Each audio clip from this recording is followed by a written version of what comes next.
नमस्कार. पूर्णाजी यांना आपल्या सर्वांतर्फे भावपूर्ण श्रद्धांजली. आजच्या भागाच्या रिव्ह्यूला आपण सुरुवात करूया. तर इकडे मधुभाऊंवरती हल्ला करणारा नागराज जो आहे तो धावत महिपतकडे गेलेला आहे, कारण त्याची घाबरगुंडी उडालेली आहे. त्याला कळायचं बंद झालेलं आहे हे सगळं काय होतंय. या धक्क्याने त्याला खूप मोठा धक्का तर बसलेला आहेच, परंतु या सगळ्यामुळं त्याला वेळ लागायचं बाकी आहे. परंतु इकडे डॉक्टरांनी आता मधुभाऊंच्या बाबतीत एक पॉझिटिव्ह बातमी दिलेली आहे. मधुभाऊ हे ट्रीटमेंटला रिस्पॉन्स करत आहेत, लवकरच ते शुद्धीवरती येतील. त्याचबरोबर इकडे अर्जुनलाही वाटत आहे की मधुभाऊंनी मलाही तेच सांगण्याचा प्रयत्न केलाय, अद्वैतलाही तेच सांगितलेलं आहे. सायलीचे आईबाबा जिवंत आहेत, आता मधुभाऊ शुद्धीवर येणं लवकर गरजेचं आहे, तरच मी सायलीला सगळं सांगू शकतो असं अर्जुनला वाटतं. पण आता जेलमध्ये गेलेल्या प्रियाबद्दल अश्विनला एक सत्य समजलेलं आहे, कारण प्रियाला ही बातमी कशी कळली याबद्दल अश्विनला खरं तर प्रश्न पडलेला आहे. हे सगळं कशा पद्धतीनं होणार आहे ते आपल्याला आजच्या या व्हिडिओमध्ये पाहायला मिळणार आहे. त्यासाठी हा व्हिडिओ शेवटपर्यंत पहा. त्याचबरोबर चॅनलवरती नवीन असाल तर चॅनलला सबस्क्राईब करा, व्हिडिओला लाईक करा. इकडे अर्जुन त्याचबरोबर सायली दोघंही डॉक्टरांच्या बरोबर आहेत. मधुभाऊ कोमात गेलेत असं डॉक्टर सांगत आहेत. सायली म्हणते, अहो कसं शक्य डॉक्टर, आत्ता ते शुद्धीवर आले होते, ते बोलत होते, ते काहीतरी सांगण्याचा प्रयत्न करत होते. अर्जुन सुद्धा डॉक्टरांना तेच विचारत असतो. डॉक्टर म्हणतात की हे कसं आहे माहिती आहे का, फिजिकल ट्रॉमा आणि त्याचबरोबर मेंटल स्ट्रेस या सगळ्या गोष्टीमुळे असं होऊ शकतं पेशंटच्या बाबतीत. अर्जुन म्हणतो, मग ते कधी शुद्धीवर येतील, काय होईल, कधी बाहेर येतील. तेव्हा डॉक्टर म्हणतात की काहीच सांगू शकत नाहीये. कधी कधी काही तासांमध्ये पेशंट बाहेर येतो, तर कधी कधी वर्ष लागतं कोमातून बाहेर यायला. हे ऐकल्यानंतर अर्जुन आणि सायली या दोघांच्याही पायाखालची जमीन सरकते आणि त्यांना दोघांनाही कळायचं बंद होतं. हे सगळं काय आहे, आपण हे सगळं काय ऐकतोय. हा मोठा धक्का त्या दोघांनाही बसलेला असतो. आता पुढे काय हा प्रश्न उभा राहिलेला असतो. सायली म्हणत असते, कसं शक्य, माझ्या बाबांच्या बाबतीत असं नाही झालं पाहिजे असं म्हणत सायली रडायला लागते. नाही, मी इथून कुठेही जाणार नाहीये, मधुभाऊंना काही झालेलं नाहीये असं म्हणत सायली रडत असते. तेव्हा मात्र डॉक्टर समजवतात. डॉक्टर म्हणतात, प्लीज तुम्ही त्यांना घेऊन बाहेर जा ना, कारण पेशंटची कंडिशन खूप क्रिटिकल आहे, प्लीज असं नका करू असं म्हणत डॉक्टरांनी आता सायलीला बाहेर जायला सांगितलेलं असतं. अर्जुन म्हणत असतो की सायली समजून घे, असं नको करूस तू, तुला माहिती आहे ना मधुभाऊंच्या बाबतीत असं नाही झालं पाहिजे. मग असं जर तू वेड्यासारखं वागायला लागलीस तर कसं चालेल असं म्हणत अर्जुन सायलीची समजूत घालत असतो, सायलीला समजवत असतो. सायलीला म्हणत असतो की नाही, काहीही झालं तरीही तू अशा पद्धतीने नाही वागायचं असं अर्जुन सायलीला समजावू लागलेलं आहे. त्यासोबतच इकडे पाहायला मिळतं ते म्हणजे अर्जुन समजावत असतो. अर्जुन म्हणत असतो की सायली चल, इकडे डॉक्टर मधुभाऊंना ट्रीटमेंट करत आहेत, मधुभाऊंच्या बाबतीत काय झालेलं आहे या सगळ्या गोष्टींचा विचार डॉक्टर करत आहेत. त्यासोबतच सायलीला घेऊन अर्जुन बाहेर आलेला असतो आणि त्यासोबतच अर्जुन सायलीला समजवत असतो. सायलीला म्हणत असतो की प्लीज असं नको करूस, काहीही झालं तरीही अशा पद्धतीने नको वागूस. इकडे प्रताप विचारत असतो की काय झालं अर्जुन. तेव्हा मात्र इकडे अर्जुन सांगू लागतो की नाही नाही डॅड, कारण डॉक्टरांनी जे सांगितलेलं आहे ना ते खूप भयानक असं आहे असं सांगितलं जात असतं. त्यासोबतच इकडे आता सायली अर्जुनला म्हणत असते की नाही नाही अर्जुन सर, काहीही झालं तरीही मला ना कळत नाहीये की मी नक्की काय करू, कशा पद्धतीने रिॲक्ट करू, मला ना कळायचं बंद झालंय, मला ना समजतच नाहीये की मी कसं वागू. या सगळ्या गोष्टी सुरू झालेल्या असतात आणि त्याचवेळी अर्जुन सायलीला जवळ घेतो. सायली खूप रडत असते, माझ्या बाबांना काही होता कामा नये. आणि त्याचबरोबर इकडे हे सगळं जेव्हा घडत असतं तेव्हा मात्र कल्पना आणि त्याचबरोबर अस्मिता या दोघींना सुद्धा खूप काळजी वाटत असते. त्या दोघीही खूप काळजीत असतात आणि त्या दोघीही म्हणत असतात की नाही. तेवढ्यातच प्रतिमा तिथे येते आणि प्रतिमा म्हणू लागते की हे सगळं काय चाललेलं आहे आणि ह्या सगळ्या गोष्टी कशा पद्धतीने घडत आहेत. तेव्हा मात्र इकडे प्रतिमा म्हणत असते की फोन आलेला का, सायलीशी काही बोलणं झालंय का. तेव्हा मात्र इकडे प्रतिमाला कल्पना सांगत असते की नाही, मधुभाऊंची तब्येत कशी आहे ह्या सगळ्या गोष्टींबद्दल बोलणं सुरू झालेलं असतं. आणि त्यासोबतच इकडे प्रतिमा जेव्हा हे सगळं बोलत असते तेव्हा मात्र इकडे अस्मिता म्हणत असते की प्रतिमा त्या मला ना खूप भीती वाटते, मला कळत नाहीये ग, म्हणजे आपल्या घरात हे सगळं असं होऊ शकतं याच्यावरती ना माझा विश्वासच बसत नाहीये, असं म्हणत अस्मिता बोलत असते. तेव्हा प्रतिमा म्हणते की हे बघ अस्मिता, अजिबात काळजी करू नकोस, अगं तू तू बाळाचा विचार केला पाहिजे, असला अजिबात विचार करू नकोस, तुला माहिती आहे ना, अगं आता बाळाचा विचार करून तू ना वरती जा बरं रूम मध्ये. अस्मिता म्हणते की नाही नाही, मी नाही जाणार वरती, मला खूप भीती वाटते, मी नाही एकटी रूम मध्ये जाणार. तेव्हा कल्पना म्हणते अगं बघितलंस ना प्रतिमा, मी हिला किती वेळ झाला तेच सांगते आणि ही याच गोष्टींचा विचार करत बसलेली आहे, म्हणजे मला कळतच नाहीये की काय केलं पाहिजे, कशा पद्धतीने गोष्टी रिएक्ट केल्या पाहिजेत, या कोणत्याच गोष्टीचं काहीच कळत नाहीये. तेव्हा प्रतिमा म्हणत असते की बरोबर आहे, पण मला ना एक गोष्ट कळत नाहीये की हे सगळं काय घडतंय, कारण काहीही झालं तरीही आत्ता सायलीच्या बाबतीत असं व्हायला नको होतं. अगं सायली किती गुणी मुलगी आहे माहिती आहे ना तुला, एकतर लहानपणापासून तिला आईबाबांचं प्रेम मिळालेलं नाही आणि त्यासोबतच हे सगळं असं. तेव्हा मात्र दोघीही बोलत असतात. तेव्हा प्रतिमा उठते आणि देवाच्या समोर जाते आणि हात जोडून देवाईला प्रार्थना करू लागते की सायलीसारख्या गुणी मुलीवर अशी वेळ नको यायला, सायली खरंच गुणी आहे, तिच्या बाबतीत असं काहीही घडायला नको आहे, हे सगळं ती सांगत असते. सायलीच्या बाबांना बरं कर. त्याचबरोबर कल्पना सुद्धा येते आणि देवीकडे प्रार्थना करू लागते. आणि त्याचबरोबर इकडे प्रताप टेन्शन घेत असतो. प्रतापला कळत नसतं की काय करायचं, कारण अर्जुनने डॉक्टरांना सांगितलेलं आहे कितीही पैसा लागला तरी चालेल, पण मधुभाऊंची तब्येत ठीक झाली पाहिजे. मधुभाऊ रिस्पॉन्स करत नाहीये, त्या गोष्टीचं प्रतापलाही वाईट वाटत असतं. या दोघीही देवीकडे प्रार्थना करत आहेत. आणि त्यानंतर इकडे आता कल्पना फोन करते आणि कल्पना विचारू लागते काय झालं, मधुभाऊ शुद्धीवर आलेत का, त्यांची तब्येत बरी आहे ना. तेव्हा प्रताप सांगू लागतो की नाही अगं, ते शुद्धीवर आले होते मगाशी, पण आता ते पुन्हा कोमात गेलेत, डॉक्टरांनी सांगितले की ते कधी शुद्धीवर येतील काहीच सांगू शकत नाहीये. तेव्हा मात्र कल्पना म्हणते काय, तेव्हा प्रताप सांगतो की हो. तेव्हा मग कल्पना म्हणू लागते की हे सगळं काय घडतंय. तेव्हा प्रताप म्हणतो तेच तर समजत नाहीये ना. तेव्हा कल्पनाचं असं म्हणणं असतं की त्या मुलीने काही खाल्लंय का, तिची अवस्था काय आहे याबद्दल ती विचारू लागते. तेव्हा प्रताप म्हणतो तुला सायलीशी बोलायचंय का, देऊ का मी सायलीकडे फोन. त्यावरती मात्र कल्पना म्हणते की नाही नको नको तिच्याकडे द्यायला, मी विचारलं नाही, तुला काळजी वाटते ना, असं ते बोलणं सुरू झालेलं असतं. तेव्हा मात्र इकडे प्रतापला कळलेलं असतं की कल्पनाला तर काळजी वाटत आहे, फक्त तिला दाखवायचं नाहीये, असं बोलणं चाललेलं असतं. आणि त्यानंतर इकडे प्रतिमा येते आणि प्रतिमा म्हणू लागते की तुला खरंच काळजी वाटते ना ग. मग तेव्हा कल्पना म्हणते नाही ग, मला नाही काळजी वाटत, कसं आहे उगीच तिला काय झालं तर ते निस्तरावं लागेल ना म्हणून. म्हणजे आता उडवाउडवीची उत्तरं कल्पना देत असते. खरं तर तिला सायलीची काळजी वाटत असते, सायलीच्या बाबतीत असं काहीही घडायला नकोय असं तिला वाटत असतं. म्हणून तर तिने आता देवाच्या पुढे सुद्धा हात जोडलेले असतात मधुभाऊंसाठी. जर तिच्या मनात राग असता तर तिने ते केलंच नसतं. इकडे आपल्याला पाहायला मिळतं ते म्हणजे महिपत आता त्याची हत्यारं काढून बसलेला आहे, कारण महिपतने आता कामं करायला सुरुवात केलेली आहे. ती म्हणजे माझ्या साक्षीच्या विरोधात ज्या व्यक्तीने तिथे साक्ष दिलेली आहे, ज्याचा वापर केला गेलेला आहे, त्या प्रत्येकाला मी संपवणार आहे, हे टार्गेट महिपतने घेतलेलं असतं. तेवढ्यातच महिपतच्या दारात धावत आलेला असतो तो म्हणजे नागराज.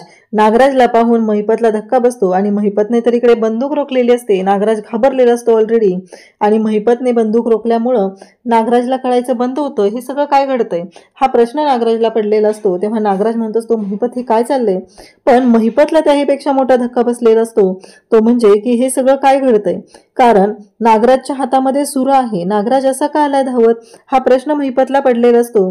तेव्हा महिपतला नागराज म्हणू लागतो की जा पहिलं महिपत दरवाजा बंद कर. महिपत मात्र हसत असतो, हे सगळं काय केले तुम्ही असं म्हणून नागराजकडे पाहून तो हसत असतो. तेव्हा नागराज म्हणत असतो की हे सगळं जे काय आहे ना, मी सांगतो तुला आधी ते बंद कर. हे सगळं सांगितल्यावर महिपत म्हणतो इथं माझ्या घरात काहीच प्रॉब्लेम नाहीये, पुढे बोला. तेव्हा नागराज म्हणतो तुझ्या नाही रे, मला प्रॉब्लेम आहे म्हणून तुला सांगतो दरवाजा बंद कर. आता महिपतने दरवाजा तर बंद केलेला आहे. मग इकडे नागराजला विचारलं जातं.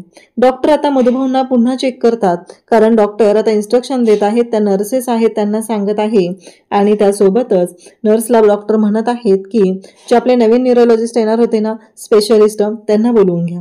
आता त्यांच्याकडून बघूया पुढे काय होतंय. डॉक्टरांची ट्रीटमेंट ही सुरू झालेली आहे, परंतु डॉक्टर इकडे पाहत आहेत की मधुभाऊ रिस्पॉन्ड करत आहेत का, कारण एवढ्या लवकर त्यांच्या नातेवाईकांना सांगायला नको. पेशंट किती रिस्पॉन्स करतोय या सगळ्या गोष्टींवर पुढचं ठरणार असतं, असं डॉक्टरांचं ठरलेलं असतं. त्यासोबतच इकडे महिपत आहे तो नागराजला म्हणू लागतो की सांगा महिपत शेठ, नागराज शेठ काय झाले, नक्की काय गोंधळ घातलेला आहे.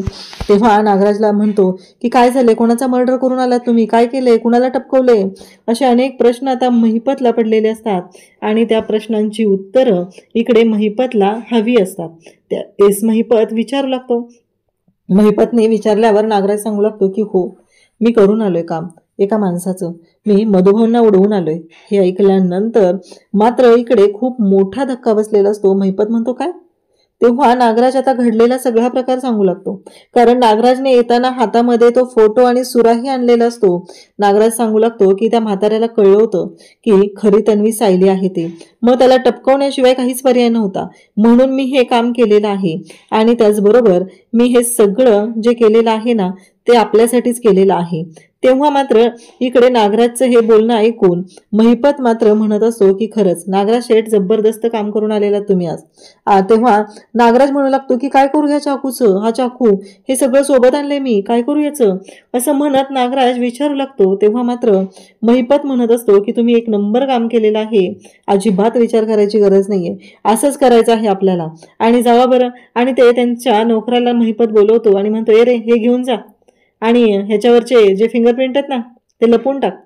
एवढ्या सहज महिपतने सांगितलेलं असतं आणि इकडे नागराजला मात्र धक्का बसलेला असतो. नागराज म्हणत असतो हे हातावरचं रक्त, याचं काय करू, ह्याचं काय करू, असे प्रश्न पडलेले असतात आणि नागराज मात्र विचारू लागतो. तेव्हा महिपत म्हणतो जा धुण्या जावा, असं महिपत नागराजला सांगू लागतो. तेव्हा मात्र महिपतने आता नागराजला सांगितलेलं असतं की ते रक्त धुवून ये.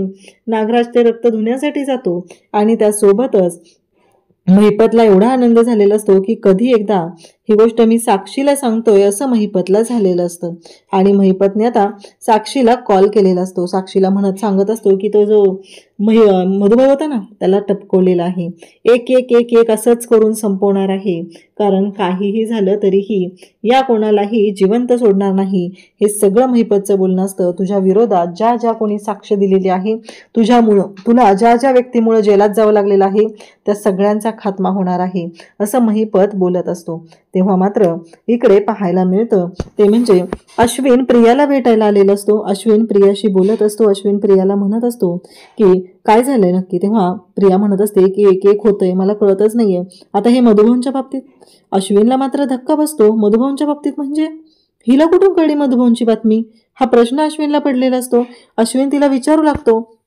तेव्हा ती म्हणते की अरे तुला सांगते सगळं, असं म्हणत अश्विनला आता गोडगोड बोलायला लागते. तेव्हा अश्विन म्हणतो की म्हणजे काय झाले, तुम्हाला कसं कळतं हे सगळं, असे प्रश्न पडलेले असतात. आणि तेव्हा मात्र अश्विन तिला विचारत असतो. इकडे डॉक्टरांनी आता ट्रीटमेंट सुरू केलेली असते, नर्सेसला इन्स्ट्रक्शन दिलेले असतात. त्याचबरोबर अर्जुन, सायली, प्रताप या सगळ्यांना तिथे बोलवलेलं असतं. ते सगळेजण तिथे आलेले असतात. सगळेजण बोलत असतात. अर्जुन म्हणत असतो नक्की काय झालेलं आहे, तुम्ही सांगाल का नक्की काय झालेलं आहे, असं म्हणत अर्जुन विचारत असतो. तर डॉक्टर सांगत असतात की खूप चांगली गोष्ट आहे, पॉझिटिव्ह गोष्ट आहे, तुमचा पेशंट जो आहे ना तो रिस्पॉन्ड करत आहे, ट्रीटमेंटला रिस्पॉन्स देत आहे आणि तो पेशंट लवकरच बरा होईल, लवकरच कोमातून बाहेर येईल असं आम्हाला समजत आहे. हे ऐकल्यानंतर मात्र यांना खूप मोठा धक्का बसलेला असतो, कारण ही खूप चांगली गोष्ट आहे. सायलीला भारी वाटत असतं, अर्जुनला सुद्धा भारी वाटत असतं. फायनली मधुभाऊ लवकर शुद्धीवर येणार आहेत असं डॉक्टरांकडून कळलेलं असतं, कारण त्यांच्या बाबतीतला जो ट्रोमा आहे तो लवकरच कमी होईल. आणि अर्जुनला वाटत आहे की लवकरात लवकर मधुभाऊ शुद्धीवर येणं गरजेचं आहे. सायली म्हणत असते की मधुभाऊंना लवकरात लवकर बरं वाटलं पाहिजे असं सायलीचंही म्हणणं असतं. सायली ही त्याच गोष्टीसाठी इथे मधुभाऊंकडे पाहत असते, कारण मधुभाऊ माझे बाबा यांना काही होता कामा नये एवढंच सायलीच्या डोक्यात सुरू असतं. कारण आजपर्यंत मधुभाऊंनी खूप सहन केलेलं आहे, मधुभाऊंना खूप त्रास सहन करायला लागलेला आहे. या सगळ्या गोष्टी सायलीला माहिती आहेत आणि म्हणून तर इकडे आता सायली बोलत असते. सायली म्हणत असते की नाही, प्रताप सुद्धा सायलीला समजत असतो, म्हणत असतो की सायली तू घरी जातेस का, थोडा वेळ आराम कर, तुला बरं वाटेल, असं इकडे प्रतापने सायलीला सांगितलेलं असतं. पण सायली मात्र म्हणत असते की नाही, मला नाही जायचं घरी, मी नाही घरी जाणार आहे, मी इथंच थांबणार आहे, मी मधुभाऊंना सोडून कुठेही जाणार नाही, असं बोलणं चाललेलं असतं. आणि तेव्हा मात्र इकडे सायली म्हणत असते, मगाशी कुसुमताईला तूच सांगितलं तू मुलांजवळ थांब आणि आता तू असाच हट्ट करून बसलेली आहे, हे सगळं काय आहे सायली, सांग बरं मला, हे अशा पद्धतीने वागायचं असतं का, असं बोलणं चालू झालेलं असतं.